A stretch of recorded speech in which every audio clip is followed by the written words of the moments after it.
Today is October 24th. And today we're talking about complex numbers. You guys have a test on Monday. And I asked you to use a graphing calculator to find the zero of the function. And then use that zero to factor the polynomial completely.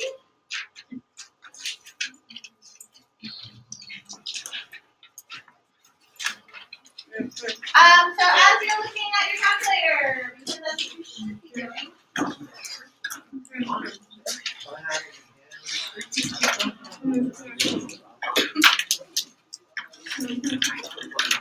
right?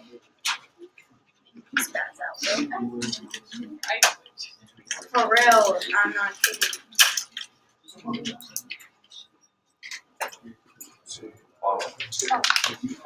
He's here. Yeah. Okay. Looking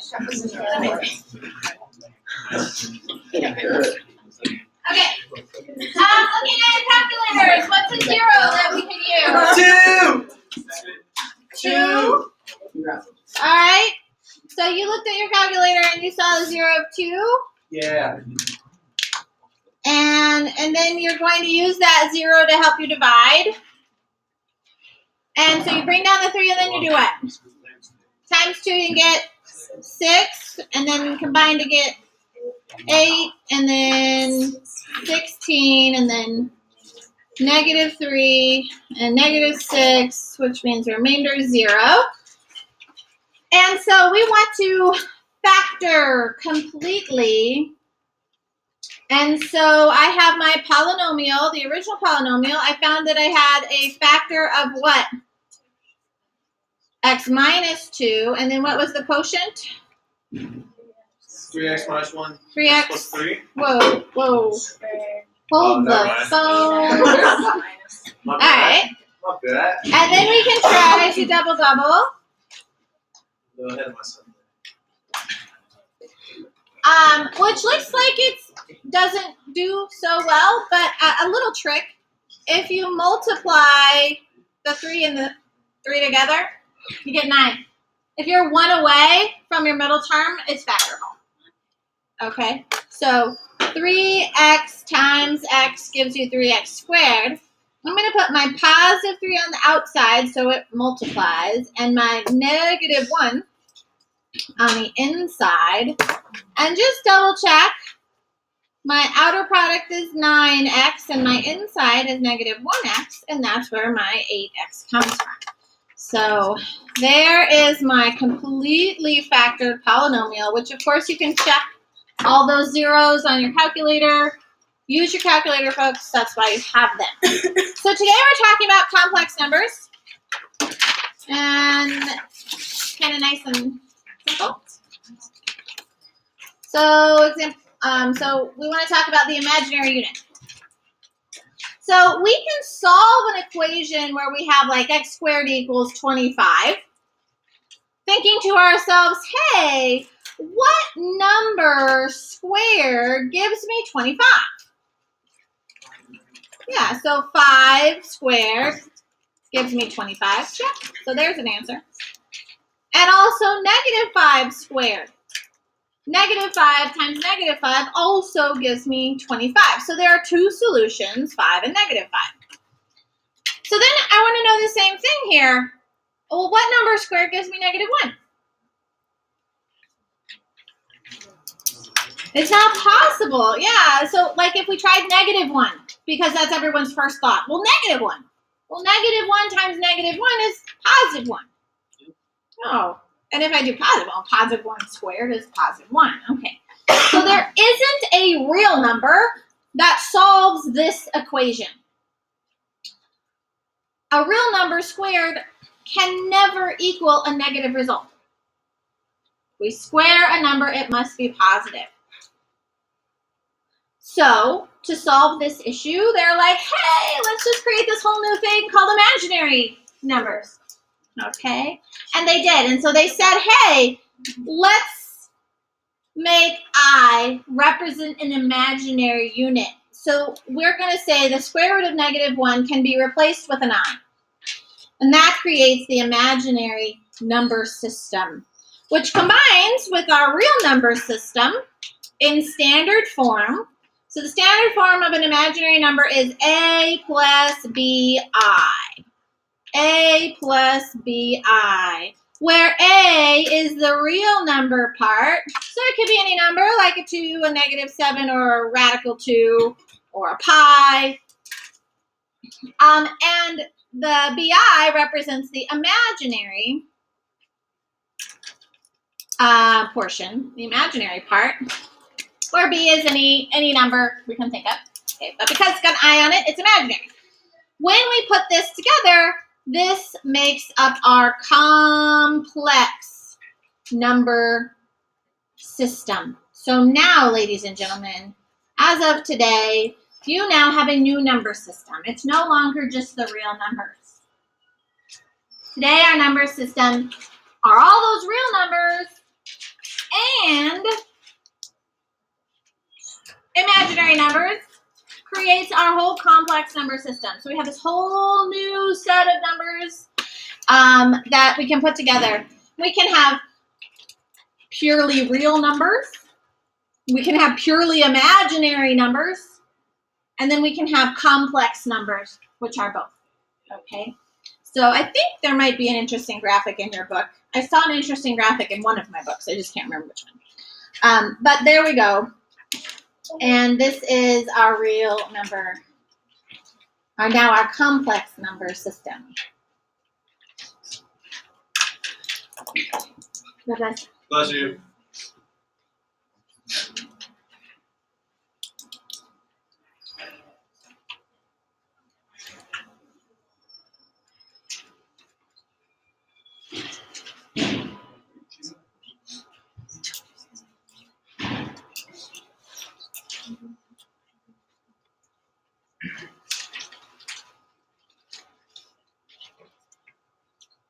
The nice thing is you guys have a calculator, and the calculator has I on it.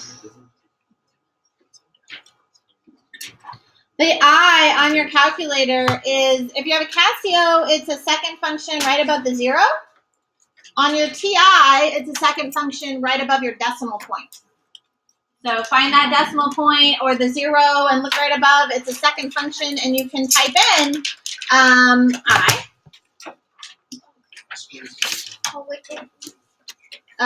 You can go back to it. Okay. Example 1. So perform the operation, write the result in standard form. So standard form meaning a plus bi.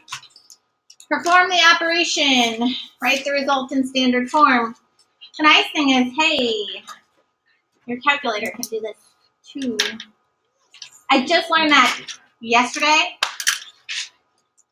Passing it on. So are we able to use the calculator? I don't know. Are you? Yes. Yes, we are.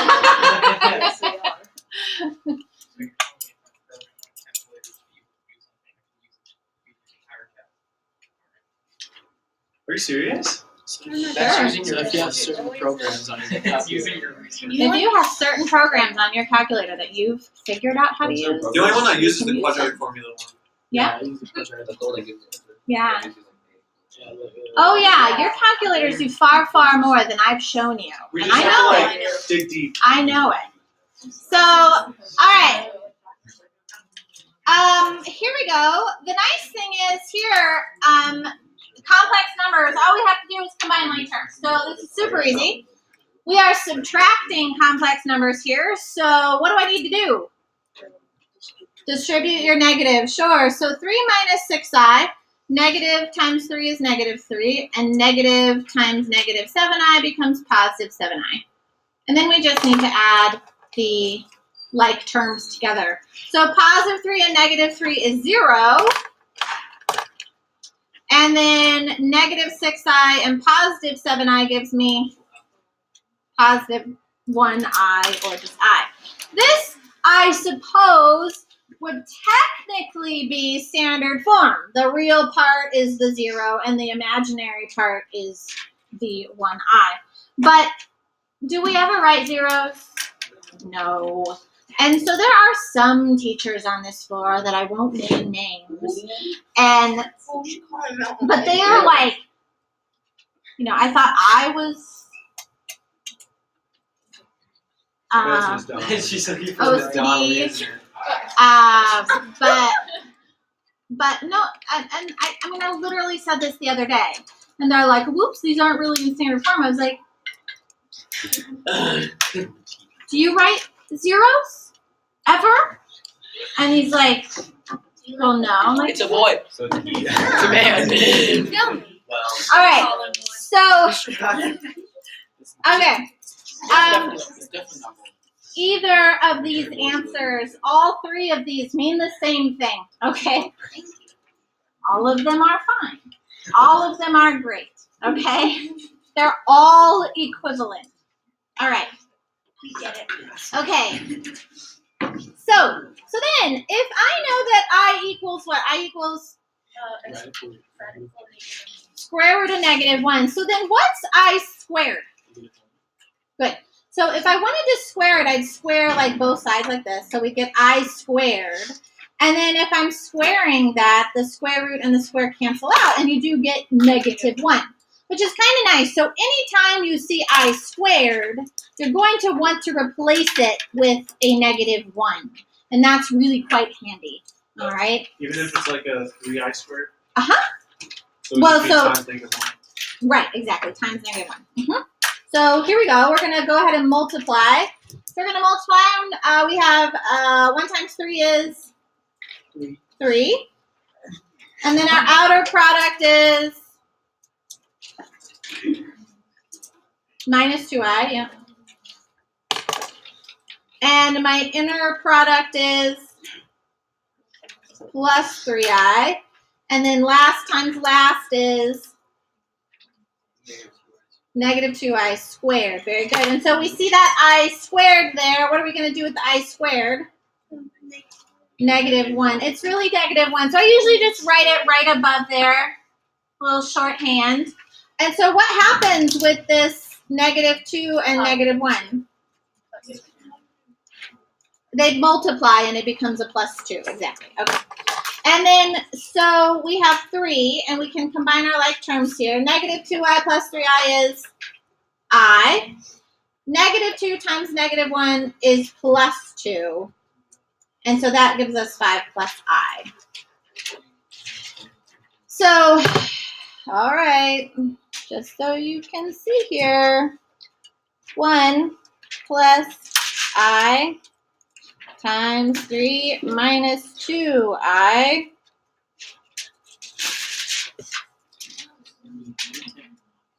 is 5 plus I. Wow. Dude, that's cool. Okay. How about that? Show our work. Yeah, we'll show our work. Huh. Does that have any stuff to show work? If I ask a question that you can solve using your calculator, then you can do that. So all of them? That's a big if.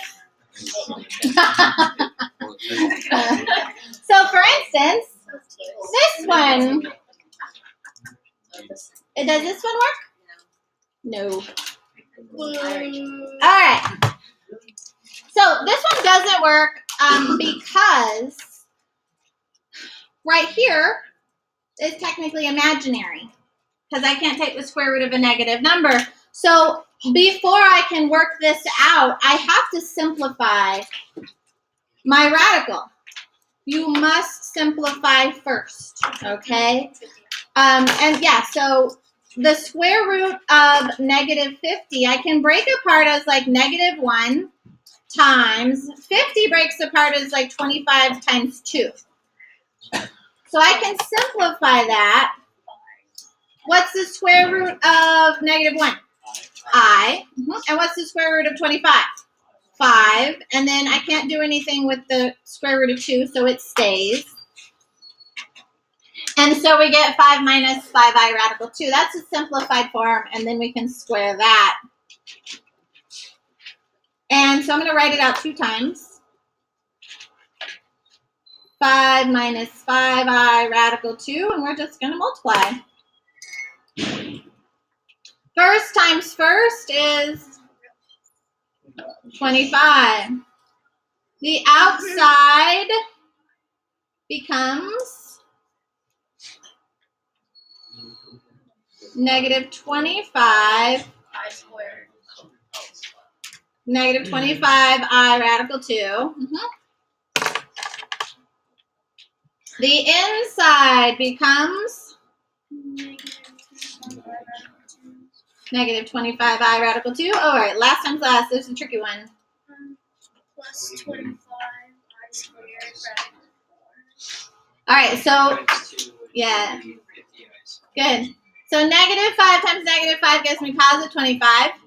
I times I is I squared. And then radical 2 times radical 2 is radical 4, which is 2. Very good. All right. Yeah. So a lot going on here. First of all, 25. I have some like terms here. Negative 25I radical 2's. And another negative 25I radical 2's is negative 50I radical 2's. And here we have 25 times 2, which is 50. And what's I squared? Negative 1. So it becomes negative 50. Negative 1 times 25 times 2 is negative 50. So our result is going to be negative 25 minus 50I radical 2. And so how many of you did it on your calculator? What'd you get? That same thing, but radical 2 was like a big decimal. What did you get? You got negative 25 minus 70. I didn't do it on my calculator. 70.071 blah blah blah blah blah blah blah like I. All right. So you can, once you get to this step, you can put it in your calculator, but you're not going to get an exact answer. So this is the exact answer that I might have. Your calculator can only give you a decimal approximation. So 50 times radical 2 is 70.71, and that's where that big long decimal came from, the 50 times the radical 2. Okay. So you can use your calculator, but it's going to be, weird-ish. All right. Example 2. Write the quotient in standard form.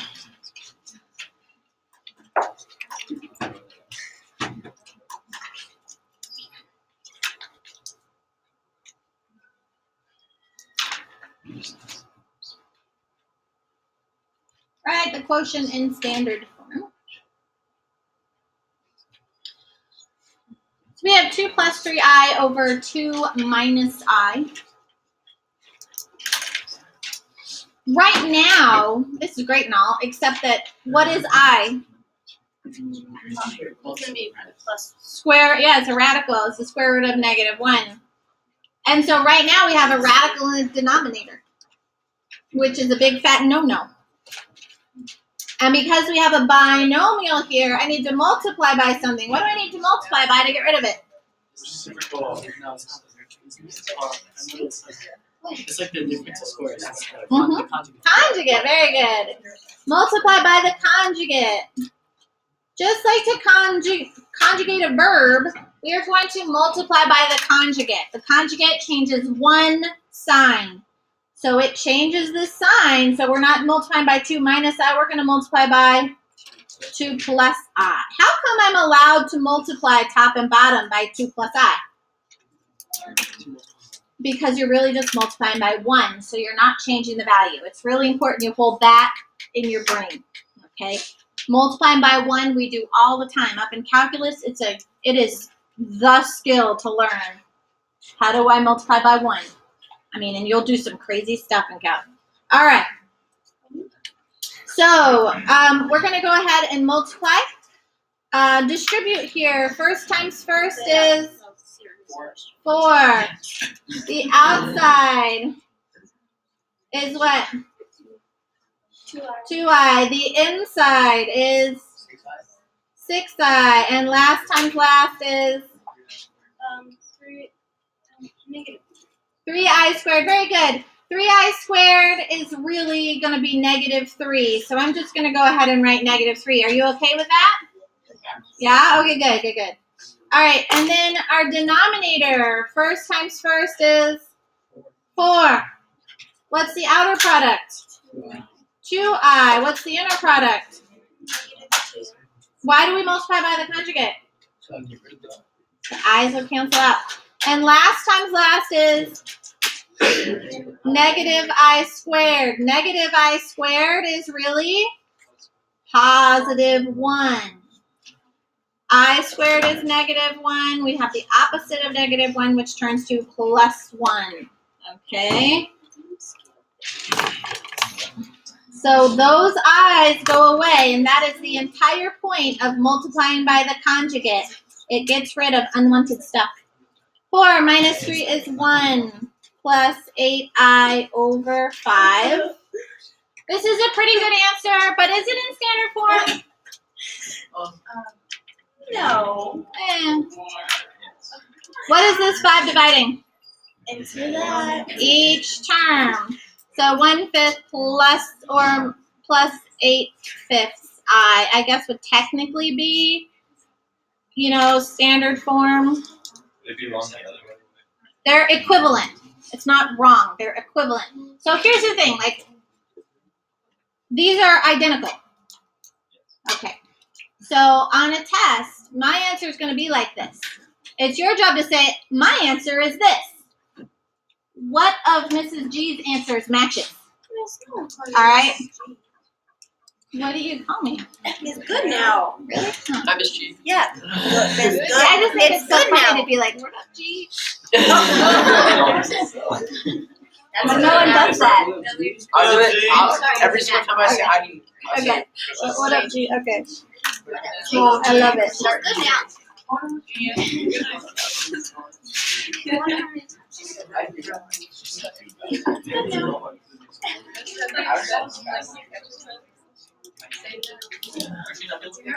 Yeah. It's amusing. Just like so. All right, here we go. Ladies and gentlemen, letter B. What do we need to do here? So, multiply by the conjugate. Well, You really have to? so it's not a binomial on the bottom, but multiply by the conjugate was what was said. So you could multiply by what would the conjugate be? 0 minus I. Do I really need the 0? So could I just multiply by -I? Yeah, maybe. There's lots of things you could do. I like this though. Let's see what happens. I'm going to go ahead and distribute my -I there. -I times 3 is -3i. And -I times I is, +1. yeah, -I squared, which becomes negative times -1 or +1. In the denominator, I really just have I times -I, which is, again, just 1.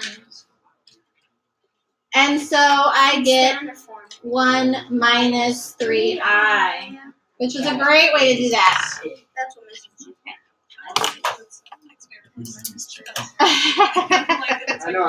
I will say that most forms Wait, how are do you get that? Yeah. You wrote put the variables first, yeah. You're silly. All right. That's I got last one here. no break. No break. All right, let's watch this move. You're like jokes on Use the quadratic formula to solve the equation. Ladies and gentlemen, you must have the quadratic formula memorized. It is ridiculous. I do have it memorized. I've had it memorized for years. All right, hit it, Nick. X equals -b plus or minus radical b squared minus 4ac over 2a. Now sing it. Oh, I had to sing that for extra That's how I credit in learned. freshman year. I needed the extra credit. B squared minus So I didn't. all That's what you- okay. Oh, it does. All right, ladies and gentlemen. We have our quadratic equation here. It is set equal to 0. In this formula, the a is whatever number is in front of the x squared. The b is in front of the x, and the c is the constant term. And so what I want you to do, really, I want you to do this whole, does anyone know the name of the b squared minus 4ac? It's called the discriminant. D-I-S-C-R-I-M I-N-A-N-T. Okay, I really want you to actually just go ahead and put the discriminant in your calculator. So x equals, I prefer you to say the opposite of b, because a lot of kids think that it's negative b. It's always negative. That is incorrect to think that way. Negative signs are not negatives. They mean the opposite of, okay? So whatever your b is, it's really the opposite. So the opposite of our b would be positive 4. Plus or minus the square root of. Now, in my calculator, I am going to do b squared minus 4ac. Please use parentheses. You must use parentheses so that it's negative 4 quantity squared. That's the b squared minus 4 times the a times the c. Look at all those parentheses. If you use parentheses, you will always do it correctly. I get negative 176. You can just write the result under the radical. So negative 176 is what it should be. Could you plug it all in? Over 2 times a. It's really hard to plug it all in your calculator. Like it's a madhouse of parentheses. Hard to keep track of. All right, 176, I think, yes, is divisible by 16. Negative 176 is negative 1 times 16 times 11. The reason I knew that was because I used my calculator and divided it by 4. I divided 176 by 4, and then I was like, oh, that answer is also divisible by 4. So the whole thing must be divisible by 16, okay? So I went through this whole process. All right, so we get x equals 4 plus or minus. What's the square root of 1? I'm sorry, negative 1. I. What's the square root of 16? 4. And then I can't do anything with the 11. What is this 32 dividing? Each term, 32, 32. Split it up and reduce correctly. Here, this is where everybody makes their mistake. They don't reduce correctly from the very first test this year. All right, it was on the first test this year. It was on the second test this year. It's going to be on this test again. So how does it reduce? 1/8 plus, again, yes, the 4 and the 32 reduce to 1/8. So split it up and reduce properly, ladies and gentlemen. Do you have any questions for me? Question? Yes?